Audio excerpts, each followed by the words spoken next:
días. En el capítulo de hoy de los grandes momentos de la historia tenemos a un científico que ha contribuido con avances en la ciencia. Buenos días, doctor Pasteur. Cuéntenos, queremos saber cómo ha llegado hasta acá y cómo ha avanzado. ¿Cómo ha sido su niñez? Buenos días, mi queridísima Mayra. Pues, ¿qué te puedo contar yo de mi infancia? La verdad, mi infancia fue bastante difícil porque era un niño bastante distraído y todo el mundo me decía que no iba a poder prosperar porque no aprendía mucho y no me gustaba la ciencia. Por el contrario, realmente pensaba que mi amor estaba en el arte y la verdad no aprendí mucho estando de pequeño. ¿Y cómo se empezó a interesar en la ciencia o en qué momento se empezó a interesar?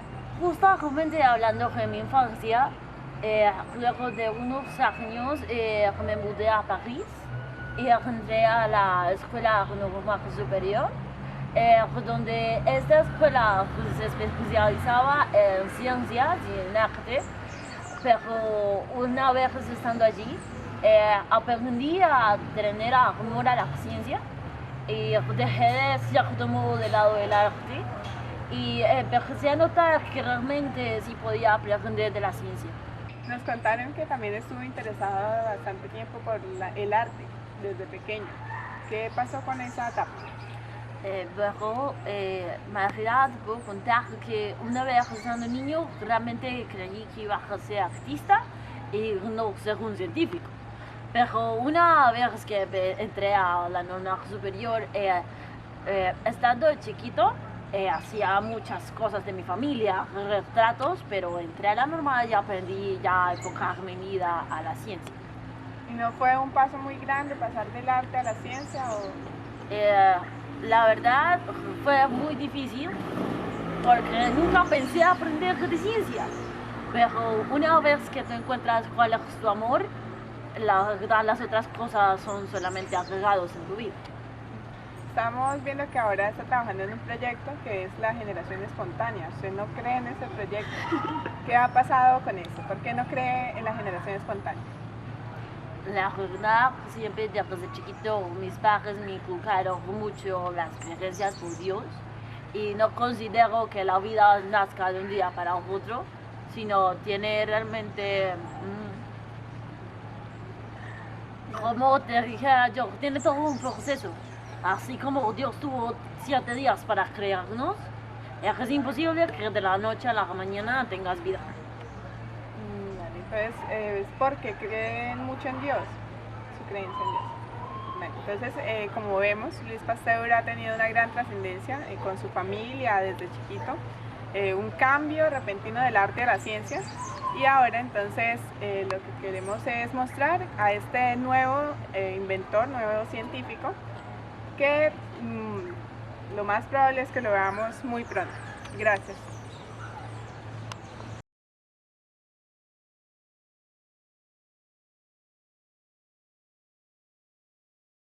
Buenas noches. En el capítulo de hoy de Grandes Momentos de la Historia nos encontramos con el doctor Luis Pasteur para hablar con él acerca del proceso de la fermentación. Buenas noches, doctor Luis. ¿Nos puede contar acerca de la fermentación? ¿Cómo fue que descubrió ese proceso y cómo logró mejorarlo? Buenas noches a todos, buenas noches Jenny. Con respecto al proceso de la fermentación, fue casualidad de la vida. Uno de mis compañeros, amigos de la destilería en Francia, de alcohol, fue a buscarme a mi laboratorio porque quería saber qué estaba sucediendo, porque eran más los que el dinero que perdían que el que ganaban.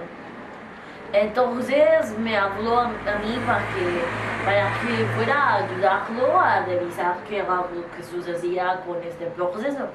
Entonces fuimos y mirando los frascos de la destilería, en la destilación pude ver que habían pequeñas gotitas pegadas a los frascos y sobre el líquido fermentado.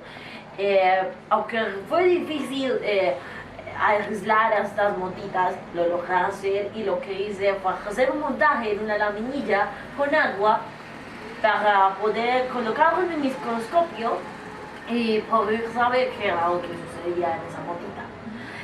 Una vez estando en el microscopio, pude ver que estas motitas estaban conformadas por un montón de pequeños cositos o seres en forma de bastoncitos, y dichos seres se movían con vibraciones tremendas y llegué a la conclusión de que estaban vivos. Y ahí fue donde concluí que estos bastoncitos eran los que cambiaban el azúcar al ácido láctico. Bueno, doctor, ¿y cómo pudo darse cuenta de eso?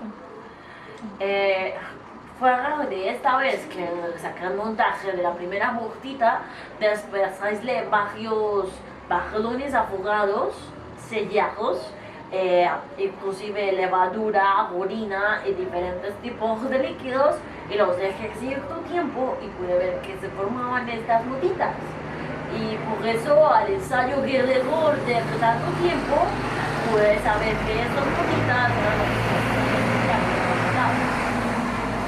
¿Cómo se dio cuenta que el aire y el polvo eran los que llevaban los organismos con respecto al aire y al polvo, hablando de la fermentación, del mismo modo al ensayo en diferentes balones afogados, coloqué diferentes muestras, pero modificando la punta o la entrada del balón afogado de diferentes figuras, pude saber que aquellas que estaban modificadas no encontraban el flujo del aire, mucho menos el polvo, y las muestras no se fermentaban. Por eso llegué a la conclusión de que era el aire y el polvo el que hacía que se fermentaran. Además de esto, supe que si ponían dichas muestras a mayor altura, era menos el flujo del aire lo que había por la presión, y era menos la probabilidad de que se contaminaran las muestras. Ah, muy interesante, doctor, todo lo que consiguió. Y me dijeron que estaba enfermo. ¿Cómo sigue ese evento que Hace ya algunos meses tuve un derrame cerebral, pero afortunadamente no fue mayor cosa y actualmente me encuentro muy bien. Aquí vamos, ahí vamos.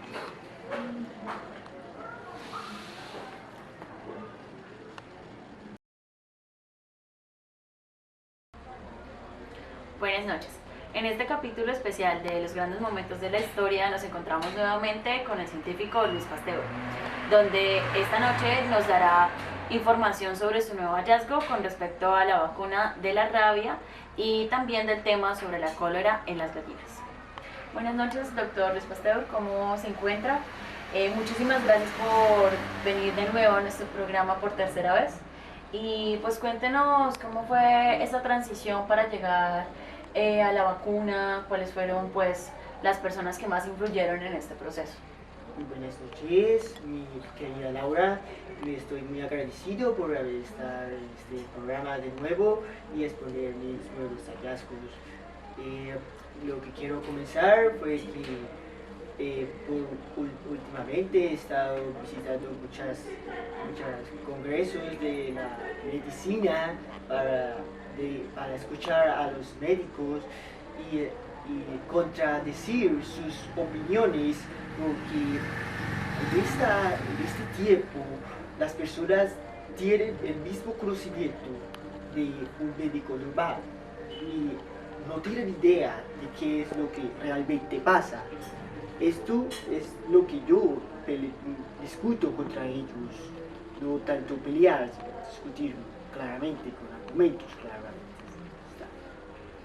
Y una de las cosas que más hemos discutido es sobre la fiebre puerperal, que ha sido un punto de discusión, de controversia en las personas, porque los médicos no están muy seguros de quién lo produce.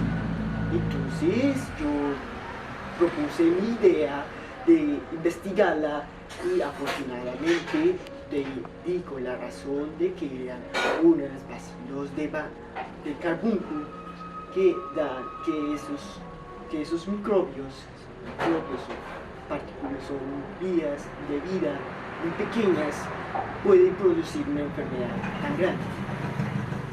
Ok, doctor Pasteur, y hablando más directamente sobre la vacuna de la rabia, ¿cómo pudo llegar a encontrarla? Esto sí lo debo en gran parte a mis queridos colaboradores, que son el doctor Chamberlain, el doctor Huber y el doctor Rus, quien gracias a su apoyo pude desarrollar esta vacuna. Pero la historia de lo que pasó es muy interesante, porque encontré una forma de hallar el microbio que producía esta enfermedad, pero en muchos casos no se podría solucionar.